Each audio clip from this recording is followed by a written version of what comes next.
Welcome back to another quick episode. Before we begin, wristwatch check. We're in a Rolex Submariner ceramic bezel made between 2016 to 2020, 40 millimeter. This is actually a stock piece that both me and my son have been enjoying, but it is for sale. We can polish it. We'll show it a little bit later on in the video, but just primarily trying to showcase some of the new items that we got today and give a quick market update. Thank you for watching and hope you enjoyed this episode.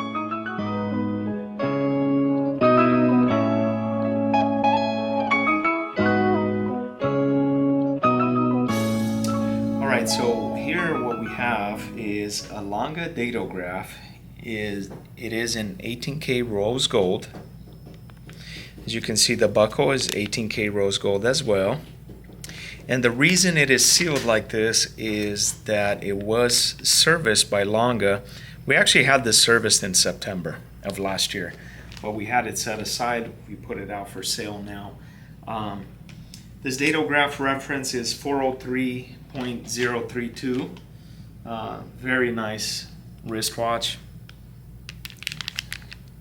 And it comes complete with the original box, inner and outer box. It comes with all the booklets with the original paperwork that has the reference, the serial number, movement number, and the date that it was sold. So technically it's a 2012. And when we had it serviced, these are all the things that Lange did when they serviced the watch. I mean, it makes it seem worse than what it was. The watch was actually working when it was sent to them. But anyhow, they made it completely pretty much like brand new. And this was the total. The total came to $5,700. The only thing that was not done, we still retains the original strap, so the strap is pre-owned. But everything else, the watch is like new. And we have it up for sale on our eBay site, Paul's Watch Repair. It's also on our Chrono24 account under the same name. But probably this Sunday, we might just auction it off just to get some cash flow. It's a very nice piece. Now is the time to buy. I don't want to just say that just for the sake of saying it, but for those of you that have been waiting to buy a watch, like a high-end luxury watch, now it really is a good time to buy. Prices in the last 2 years have just steadily come down.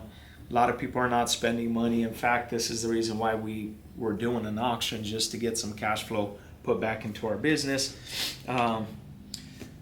If we weren't a business and we were just into collecting watches, we'd probably just keep something like this away for a few more years until prices go back up. But honestly, I mean, we're hoping it goes over 60 grand. Because our cost is a little bit higher than that, but we'll see. But when you compare this to a Patek or any other high-end luxury brand, it's a no-brainer, I think, at that price point. It also has the certificate of origin, which pretty much is like an archive extract. If you're familiar with Omega and Patek Philippe, that's what they do. They give you these extracts to show that indeed the watch is good, it's original, they did manufacture it. So you can find some online. People are asking anywhere from 65 to 68,000 for examples that are watch only without the box and papers. So this one you have complete set with everything, and including the original paperwork and freshly serviced. So don't miss out. This is a great piece.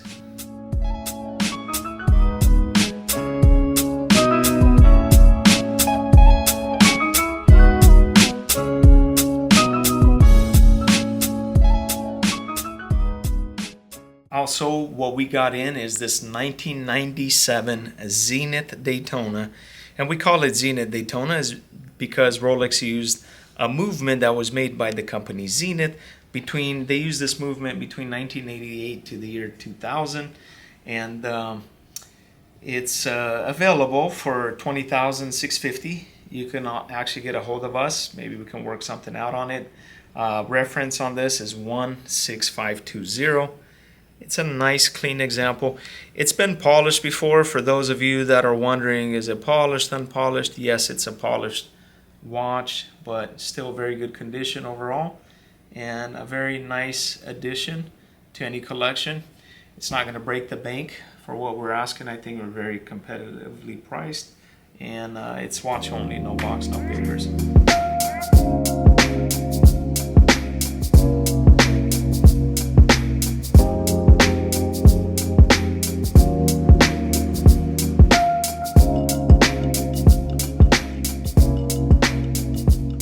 So here's another piece that we have, and this is just your basic, I mean, I say basic, however, it is a luxury timepiece.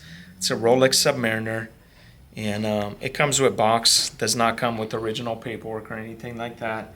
We're asking $10,500 for this. It's been polished before, so we got it in. It has some surface scuffs and minor scratches.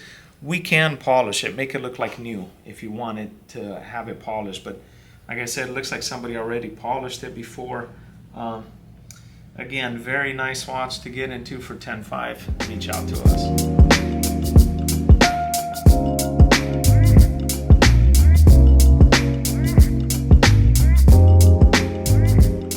If you're looking for some entry-level watches into the luxury watch world, Cartiers are definitely good timepieces to consider.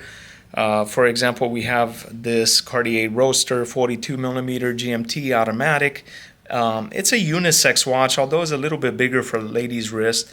And then we have this Calibre de Cartier, also automatic, men's large sized watch. And these right now we can do at like $3,500 a piece. And we'll include not the original box and papers, but we've paired them up with box and papers that we have that come that originally came with Cartier watches like these, so we'll include that as well. But again, entry-level luxury timepieces, $3,500 a piece. Reach out to us if you're interested. They're in good condition. We'll offer a 1-year warranty. If you have any issues, we'll take care of you. Reach out to us. Our new number will be below. We're going to post a new number below.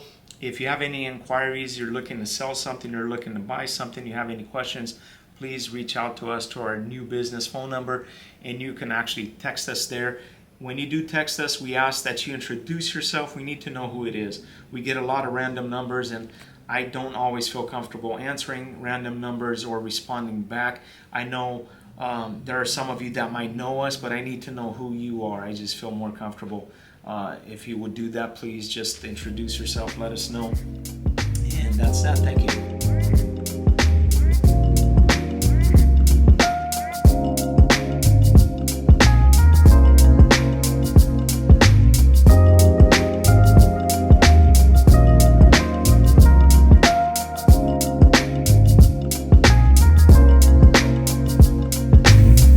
All right, so just wanted to do a quick market update on how things are going, and let's start off with the watch shows.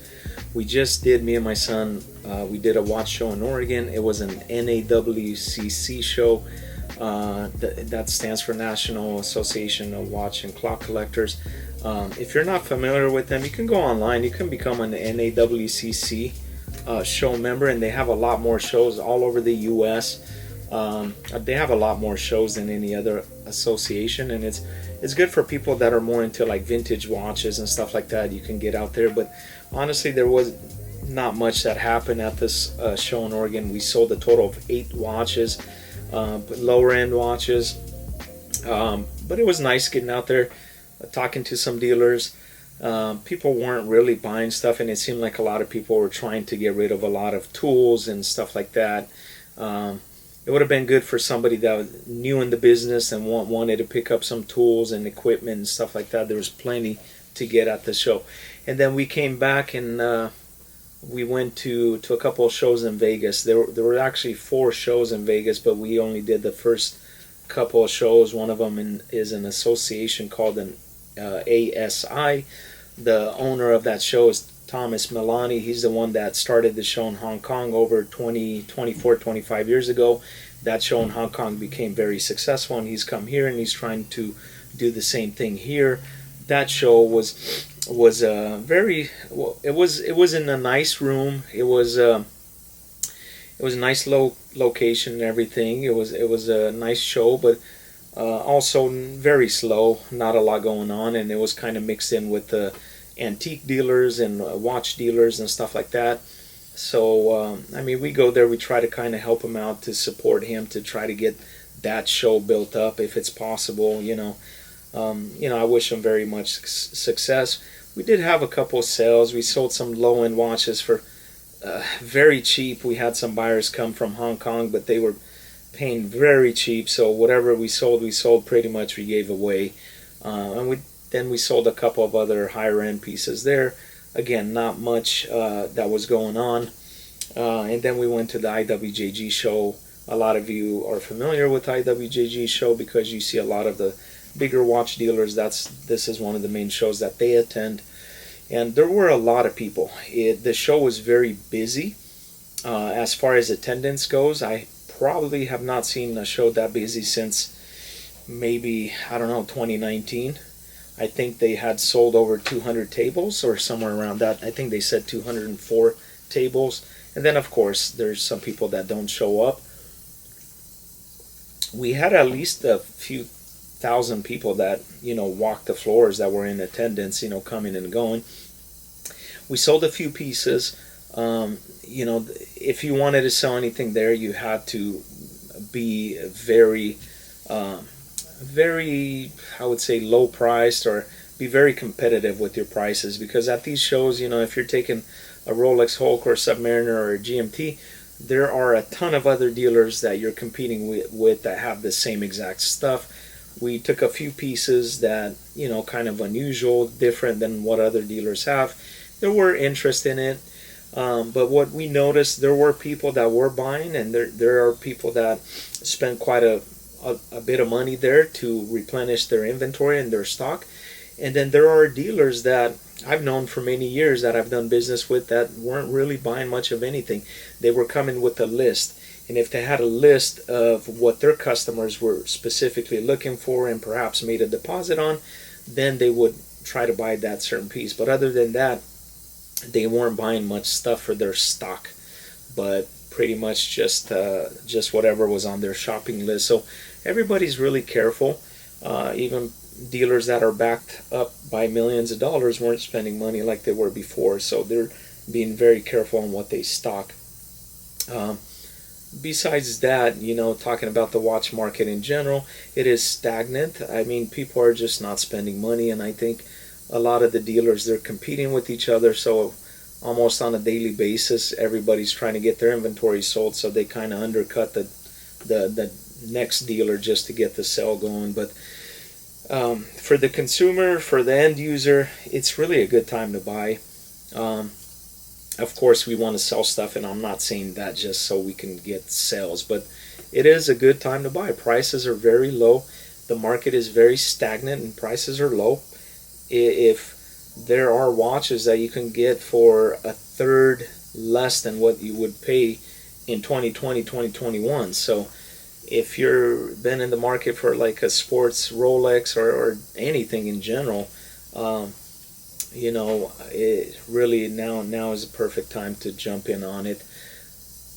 Eventually, everything that comes down eventually will go back up again. It's just a matter of time. It can be 6 months, it can be 12 months. I know Rolex production has kicked up a little bit, and they are producing more watches, but still people are not spending the money, and that's why the prices have come down. But eventually, when people start spending money again, people still want these timepieces. So when people start spending money again, the prices will climb up again. But yeah, that's it. Thank you for watching.